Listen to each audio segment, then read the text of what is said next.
আমি অতি দুখৰে আপোনালোকক জনাব বিচাৰিছোঁ যে আমাৰ সন্মানীয় সভাপতি ভূপেন কুমাৰ বৰা আৰু মহিলা কংগ্ৰেছৰ সভানেত্ৰী মীৰা বৰঠাকুৰে ধনৰ লেনদেন কৰা বুলি এটা অডিঅ' টেপ ইতিমধ্যে বজাৰত চলিছে বা ছ'চিয়েল মিডিয়াত আমি দেখিবলৈ পাইছোঁ। গতিকে এই কথাটো কোনে ষড়যন্ত্ৰ কৰিছে সেইটো তদন্ত কৰিবৰ কাৰণে আমি হাতীগাঁও থানাত আজি এখন গোচৰ ৰুজু কৰিছোঁ, এটা এফআইআৰ ৰুজু কৰিছোঁ। আৰু ইতিমধ্যে মীৰা বৰঠাকুৰে ইতিমধ্যে পৰহি এখন এফআইআৰ দিছে। গতিকে এই এফআইআৰখনৰ ভিত্তিত আমি আৰক্ষীক তদন্ত কৰিবৰ কাৰণে কৈছোঁ যে সকলোৱে মনত ৰখা উচিত এই কামটো যোনে কৰিছে বালিলৈ বুলি যিপাত সুগ্ৰীবলৈ সেইপাত। গতিকে আমি এই ধৰণৰ অসাধু চক্ৰক, এই ধৰণৰ চাইবাৰ ক্ৰাইম কৰা লোকক সাৱধান হ'বৰ কাৰণে আমি সকীয়াই দিছোঁ অসম প্ৰদেশ কংগ্ৰেছ কমিটিৰ তৰফৰ পৰা।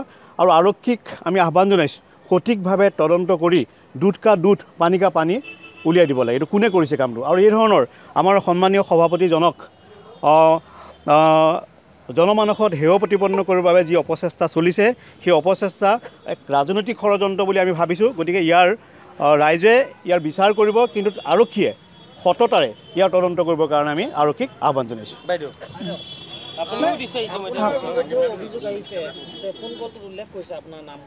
নাই, মই সেইকাৰণেই কৈছোঁ যে যদি মই তেনেকুৱা কথাত লিপ্ত থাকিলোহেঁতেন মইতো থানালৈ নাহোঁ, কাৰণ এতিয়া পুলিচ বিজেপি চৰকাৰৰ, প্ৰশাসন তেওঁলোকৰ, যদি মই ইনভলভ থাকিলোহেঁতেন ডেফিনেটলি আমি কেছ নিদিওঁ।